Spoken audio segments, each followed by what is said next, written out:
మనం ఎనర్జీ కోసం కదా తినేది. అది first meal of the day. చాలామంది స్ట్రాంగ్గా ఉండాలి, బలంగా ఉండాలి అంటారు. కానీ నా పర్సనల్ థింగ్ ఏంటంటే అలా వెళ్తే డల్ అయిపోయి నిదానంగా నడిచి కొంచెం ఎంతో కొంత పొట్ట బయటికి రావడము, ఆ టక్ చేసుకున్న బట్టలు ఉంటే ఫిజిక్ కూడా దెబ్బతింటాం. ఇవన్నీ చూసా. ఇష్టంగా తినేయడం, నాకు ఇష్టమైన షాట్లోకి వెళ్ళినప్పుడు నేను స్క్రీన్ ప్రెసెన్స్లో మైనస్ మార్కులు పడ్డాం. ఇలా జరుగుతున్నాయి. ఇట్ట కాదరా బాబు అని ఆలోచించా.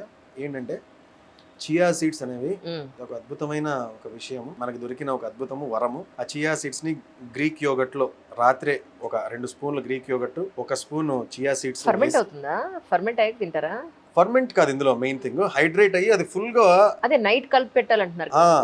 Okay okay. నైట్ కలిపి ఫ్రిడ్జ్ లో పెట్టేయాలి. ఓ ఫ్రిడ్జ్ లో పెట్టాలి. Okay done. గ్రీక్ యోగట్ లో 2 చెంచాల గ్రీక్ యోగట్, 1 చెంచా full tablespoon chia seeds గిలకొట్టి, దాని ఏమంటారు ఇంగ్లీష్ లో, అదే మిక్స్ చేసి.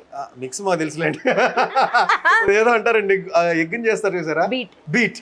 అలా బీట్ చేసి ఫ్రిడ్జ్ లో పెట్టేసి పొద్దున్న లేవగానే అండ్ ఇంకో 2-3 చెంచాల నీళ్లు కూడా, మామూలు నీళ్లు కూడా, జస్ట్ ఫర్ ద కన్సిస్టెన్సీ కలవడానికి కలిపేసి పొద్దున్న లేవగానే కుకుంబర్ తురుము, దోసకాయ తురుము, తర్వాత క్యారెట్ తురుము, ఒక అంతంత, అదేముంది అంత వాటర్ ఉంటుంది, ఫ్రెష్గా ఉంటుంది, తీసి దాన్ని ఎత్తిన వేయాలి. దాన్ని ఎత్తిన భిక్ష వేయాలి.